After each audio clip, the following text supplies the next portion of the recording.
evening and welcome to this public forum with the candidates for the North Dakota Legislative District 7. I'm Ellie Shockley with the League of Women Voters and I will be your moderator. This candidate forum has been organized by the League of Women Voters of Bismarck-Mandan and Dakota Media Access. The League of Women Voters is a nonpartisan organization that promotes the informed participation of all citizens in their government. The League does not endorse or oppose candidates or political parties. There are 3 candidates running for election for 2 open seats for the House of Representatives of District 7, and 2 candidates have joined us here tonight. They are Jason Doctor and Paul Wilkins.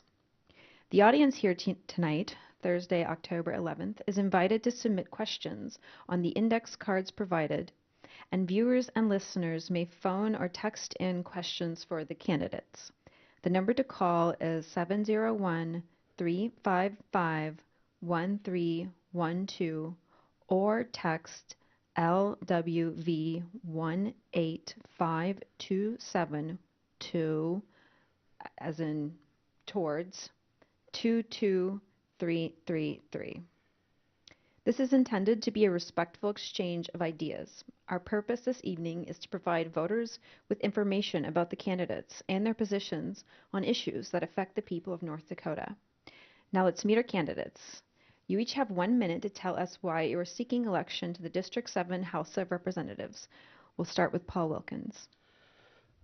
First off, thank you to the League of Women Voters for sponsoring this event. Excuse me. Thank you, Mr. Doctor, for your attendance and willingness to participate. I put my name on the ballot as a candidate for House of Representatives in District 7 because I believe that I have more to offer to the district and to the people of District 7, in the form of meaningful tax relief, equitable education funding, effective school safety policy, and, I believe the goal of every citizen should be to leave a better tomorrow based on our actions today. I believe we got a lot to offer to the citizens of District 7, and we want to bring a fresh change. Jason Doctor. Thank you, Ellie, and thank again to the League of Women Voters of Bismarck-Mandan. I'll thank Mr. Wilkins for attending. The reason why that I'm running is I was elected since 2012. I've been in the legislature. And in that time, with my business background and working in the relationships that I've formed, I believe there's a lot of work to be done. I'm for pro-business, look for less regulations. We need to work on K-12 funding and ensure that we have good education system. And then we also need to fund other priorities such as law enforcement, and state employees is a big issue. And making sure that they are getting the pay that they deserve and make sure that their families are taken care of. And I just look forward to this forum this evening. Thank you. And now we'll move on to the questions developed by the members of the League of Women Voters, our in-house audience, and viewers at home. For our audience here, to submit a question, again, please use the index cards provided. Viewers may submit questions tonight, Thursday, October 11th, by phone at 701-355-1312 or by texting LWV18527 at the number 22333.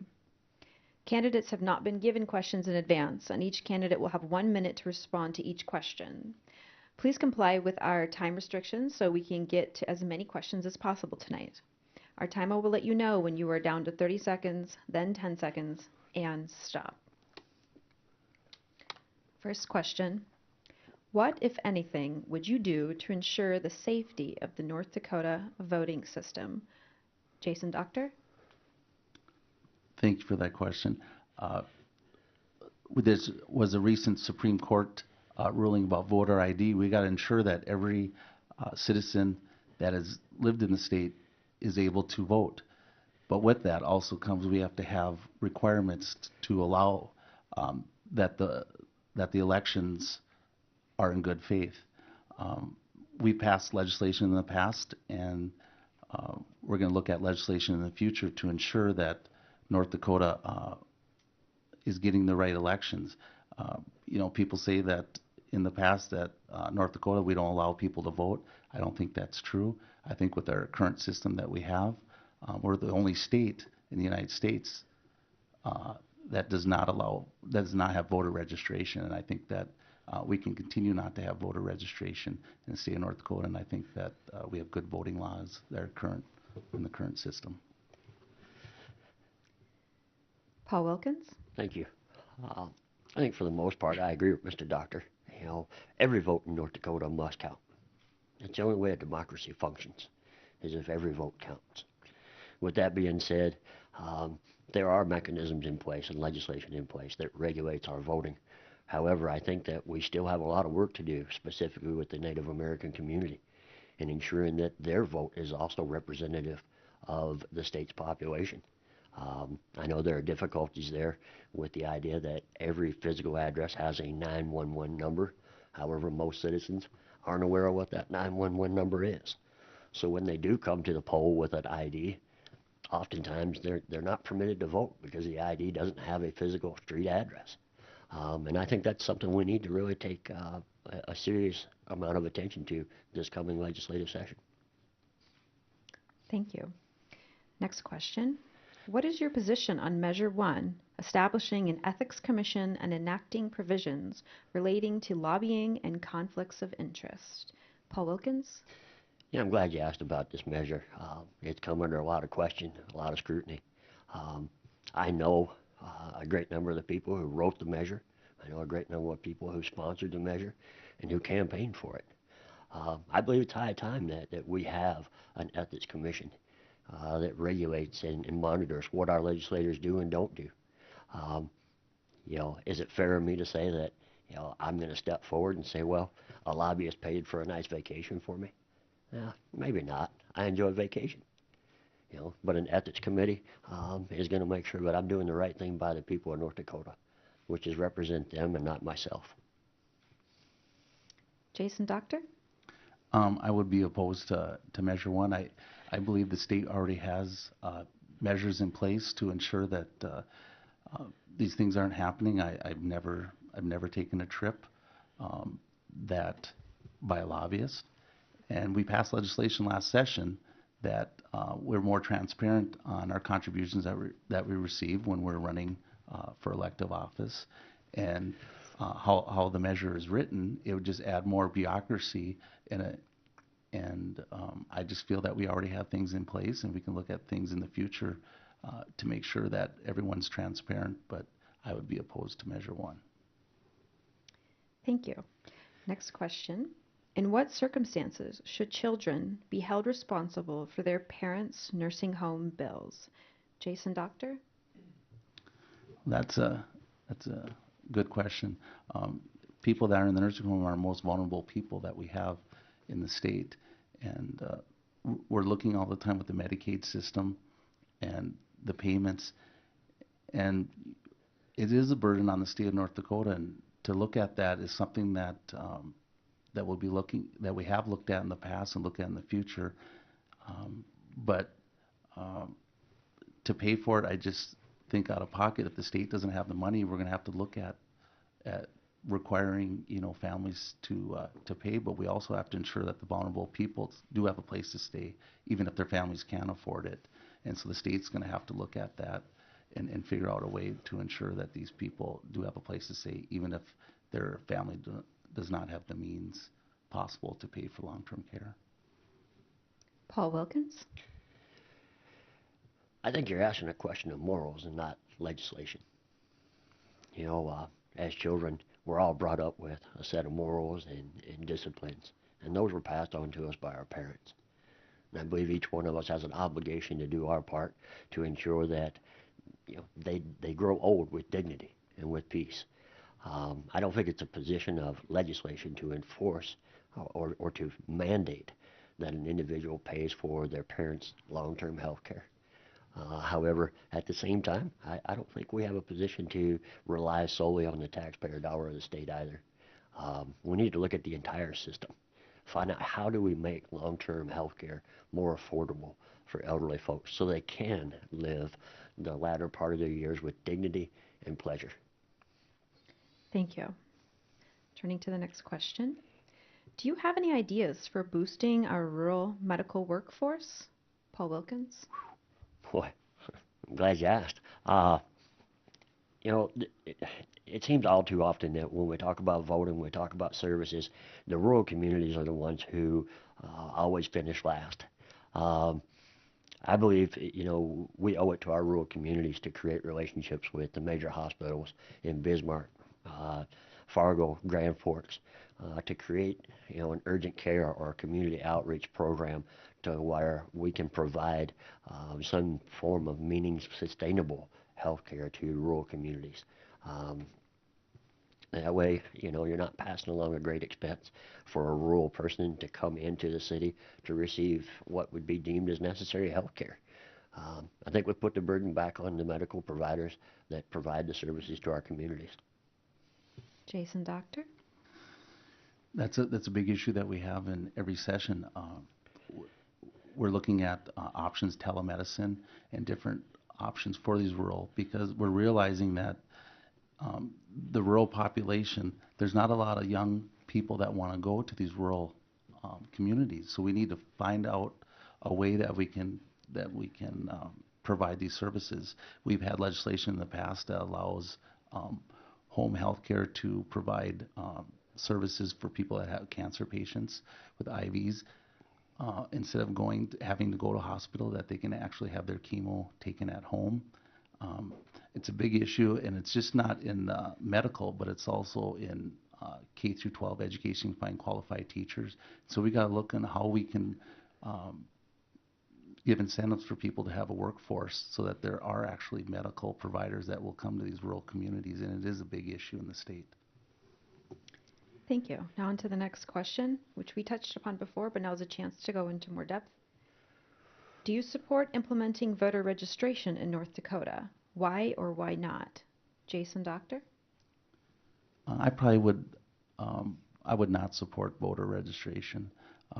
I feel our current system, we need to have some changes, but that's one thing, North Dakota, we've always been unique. Whenever we come in with bills, they say, well, every other state does it except North Dakota. Well, we kind of do things a little differently, and I just think, I know Mr. Wilkins mentioned about on the reservations and people being not able to vote. I think we put the safeguards in to allow people to vote as long as they have proper identification. If they don't have a place of address, they need to, you know, to figure out and to provide where they're actually staying at in order to vote. We can't just let it just be wide open. We have to have some parameters, and like I mentioned before, Supreme Court ruling did side with the voter ID law that was passed in the state of North Dakota. Paul Wilkins? You know, I agree with Mr. Doctor. You know, I don't think that we need to be talking about voter registration in the state of North Dakota. You know, we just need to make sure, once again, that every vote counts. You know, whether it's Native American, whether it's college student, whether it's elderly, every vote must count. And that's the bottom line. And I don't think voter registration is the end-all, be-all that's going to ensure that every vote counts. Make sure that we have a level playing field. Make sure that we have requirements that everyone can meet to make sure that their voice is equally heard at the poll every time. Thank you. Next question. How would you propose upholding Second Amendment rights in the state? Paul Wilkins? Thank you for asking. Listen, I've been asked questions a number of times about my position on the Second Amendment, and let me be clear. I am a strong supporter of the Second Amendment. I believe that every American, every North Dakota has a right to keep and bear arms. I understand the fundamental reason the Second Amendment was placed into the Constitution. Our culture in North Dakota, our way of life, our outdoors, our hunting, our sportsmanship, lends itself to the Second Amendment. And I think it's something that we have to hold sacred and we have to keep in place at any means possible. Jason Doctor? Thank you. I'm a big advocate of the Second Amendment.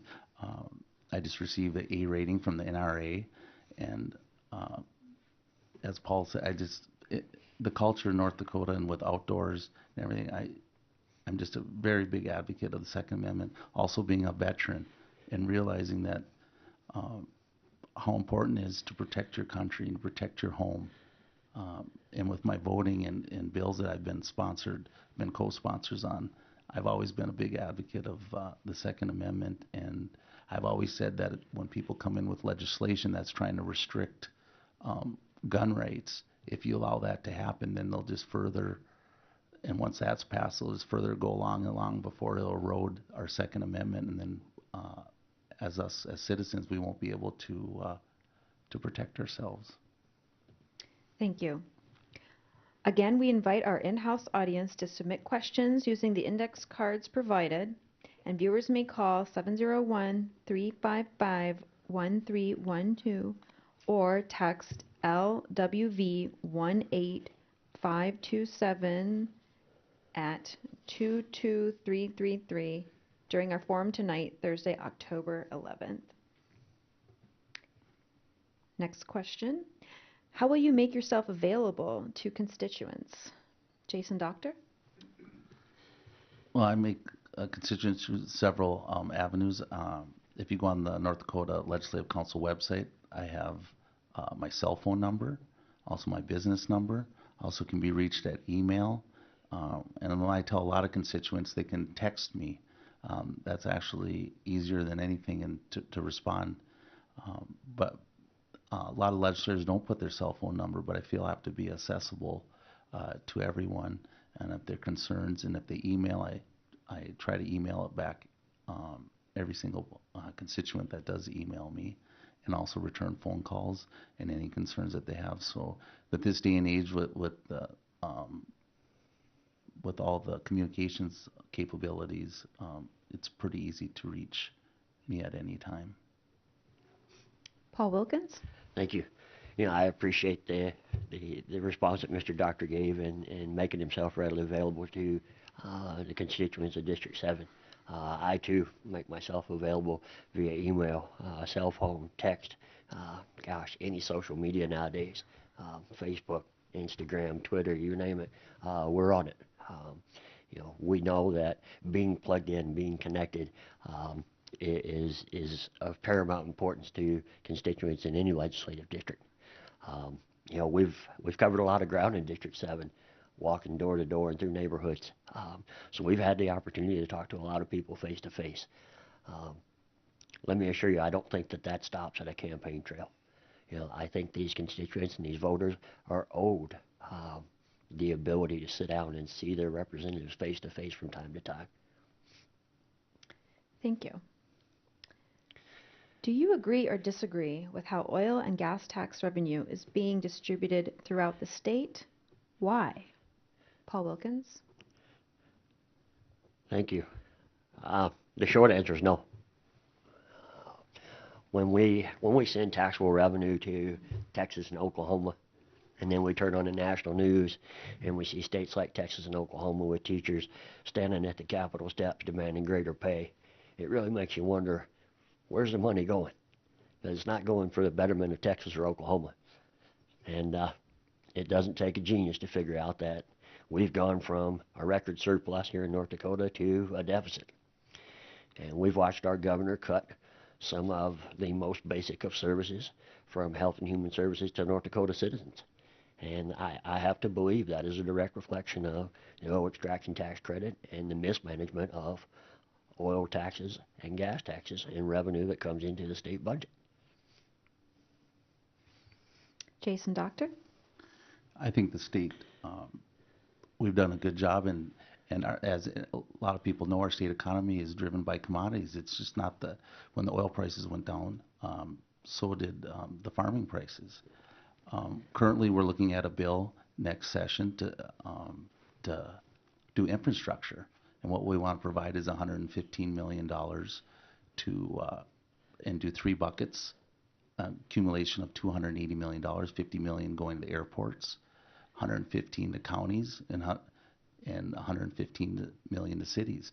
And so for District 7, that would include $16.1 million to the city of Bismarck and $4.1 million to Burleigh County. we've had a lot of issues in the past, and we had to make some tough decisions. But we also held K through 12 harmless. We did a lot of good things. We didn't raise taxes, and now looking forward, we're going to try to give some of our oil taxes to all the citizens by doing infrastructure what we need in the future. Thank you. What would be the consequences, good or bad, of legalizing recreational marijuana in Measure 3?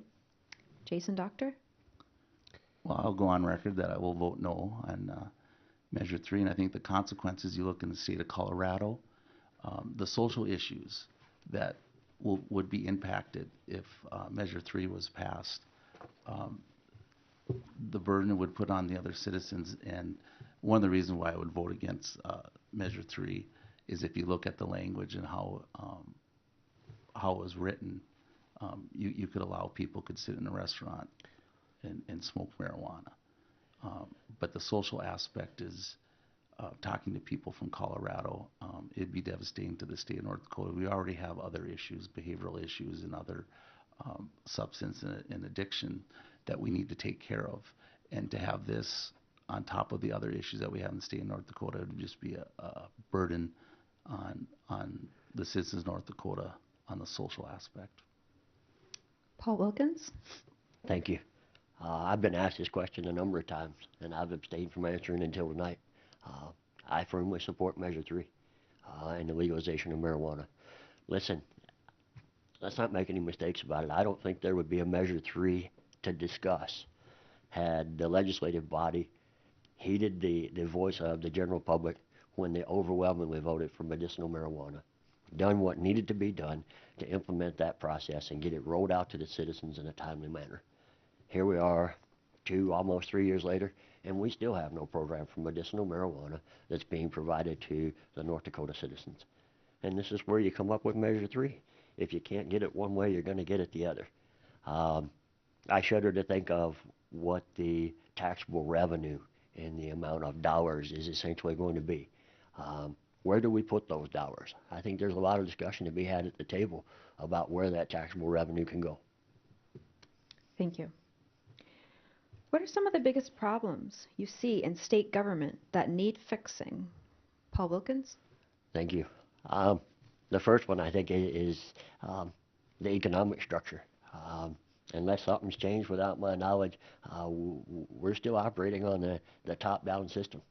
You know, everything's prioritized, and whatever's at the bottom of the bucket at the end of the day is excess revenue, and we can put it in places that maybe aren't adequately funded.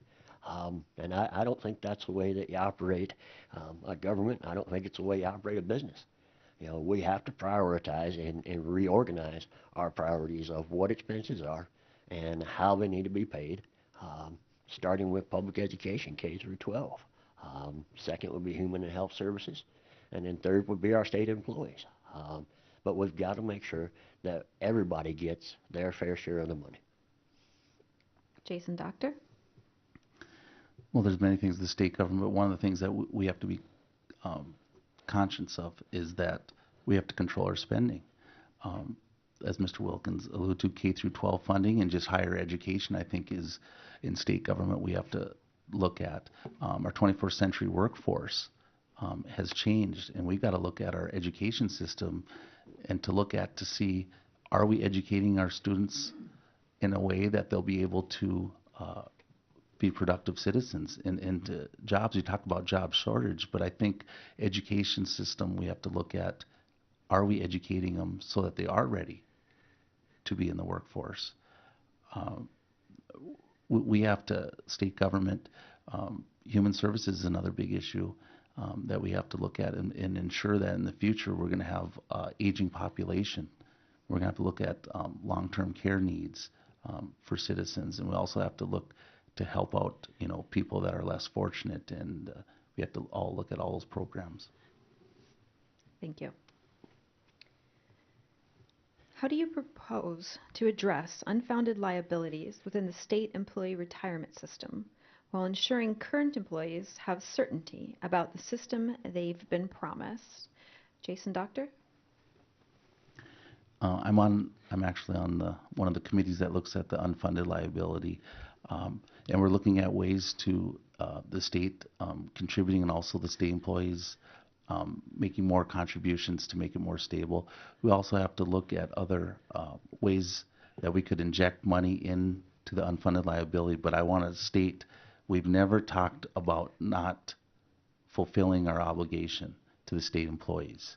We just need to find other ways to ensure that it stays funded for the future, because the state employees are very important to helping state government run, and we got to ensure that their pension will be that will fulfill our promise. And so we're looking at different options and to ensure that in the future that is stable, because right now we're about 70% funded, and we need to make sure that we can get up to 100%. And we're looking at all the different options to ensure that those funding is adequate. Paul Wilkins? Yeah, I couldn't agree more with Mr. Doctor's last statement. If we're at 70% funded, that's just not good enough. If my employee came to me tomorrow as a private entity and said, Paul, I've got 70% funding of your retirement, we'd have us a long discussion. Our state employees deserve better. If they're trusting that we're handling their retirement money and we're investing it properly and we're going to grant them the return that we guarantee them, well, we better make sure we do. And if we're not doing that, we need to have some serious discussions. It's disturbing that we're even having this conversation. We talk about long-term health care and it not being affordable. Well, gosh, if we're not assuring our state employees that they have a guaranteed retirement at 100% funding, how can we talk about long-term health care? We got to fix this. Thank you.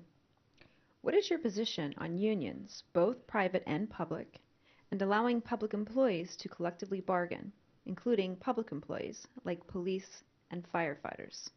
Paul Wilkins? Thank you, Ellie. I'm glad you asked about unions. Let me say this. Unions are the backbone of North Dakota society. So much of our energy industry is based on unions. Some of the best people I know in North Dakota with the best work ethics are union members. I think anytime we talk about collective bargaining, every employee, every worker should have a stake in the conversation and not simply have their wage or their retirement or their benefits dictated to them by somebody else. I think if more private businesses were to look at the union platform and how they conduct their business, they'd find that there'd be cost savings. When private entities pay large insurance companies a portion of an insurance premium, the unions do it all in-house. It's a shared obligation by all. And I think if we all take that approach as a shared obligation by all, and we follow a union lead, we're going to come off better. Jason Doctor? As many of you know, North Dakota is a right-to-work state, and I know unions had they had their importance years ago, but how things have changed, I just believe that in the private sector, the employees will get paid, the benefits will be paid, but to have a union or an organization kind of dictate, I just don't believe in that philosophy. I just believe in the private sector, and that be taken, employees will be taken care of, because if they're not taken care of, and if someone owns a business, they won't have a business, because the most important part of a business is having good employees, because without good employees, you won't be successful. And I just believe that the private sector is doing a good job, and that's why you see across the nation there's less and less unions, and more the private sector is still providing good wages, good benefits to their employees. Thank you. How do you plan to address the infrastructure needs of North Dakota? What funding methods do you favor for upgrades and repairs? Jason Doctor? Well, as I mentioned earlier, there's a bill that's coming out. It's called Operation Prairie Dog.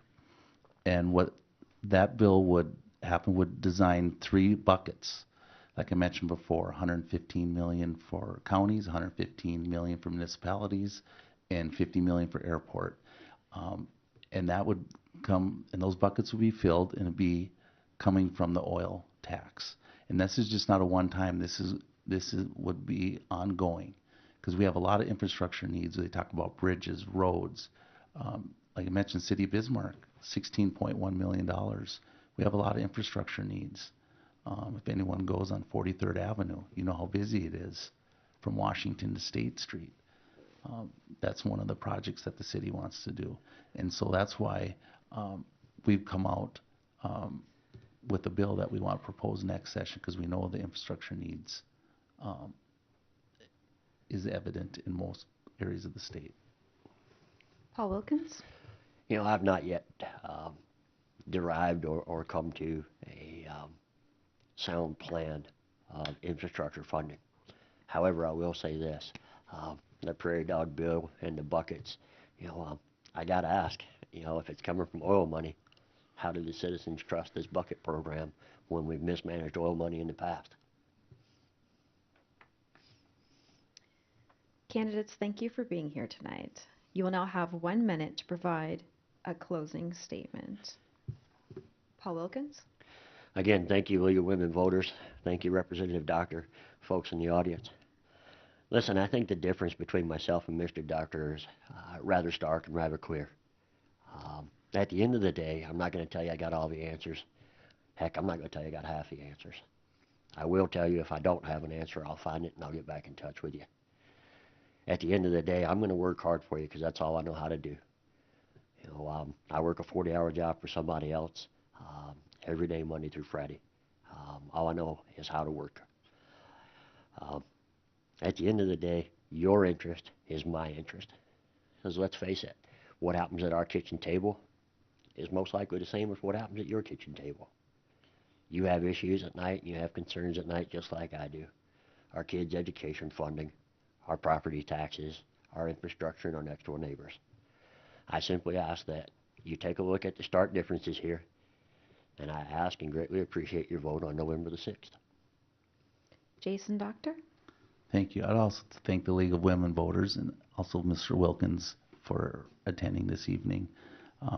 I was born and raised in North Dakota, and this is the greatest state in the United States.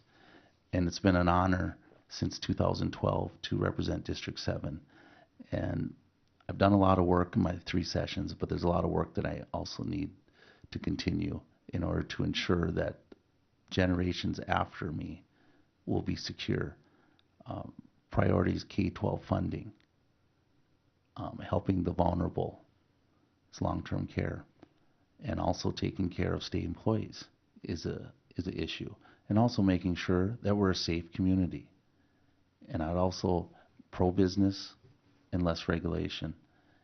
And I just hope that the people in District 7 have been happy in the past, and I hope they vote for me on November 6th so I can serve them for another 4 years. Thank you. I wish to thank Dakota Media Access and the volunteers from the League of Women Voters for organizing this forum. Thank you to the viewers at home and the audience members here tonight for taking the time to learn more about the candidates and issues. This program will replay several times on Government Access, Cable Channel 2, and 602 HD, and will be available for online viewing at www.freetv.org in the days leading up to the November 6th election. Before we close this candidate forum, we remind you that you will need a form of identification to vote in North Dakota. You can find identification requirements and additional voting information on the websites or at the offices of your county auditor and the North Dakota Secretary of State. Thank you and good night.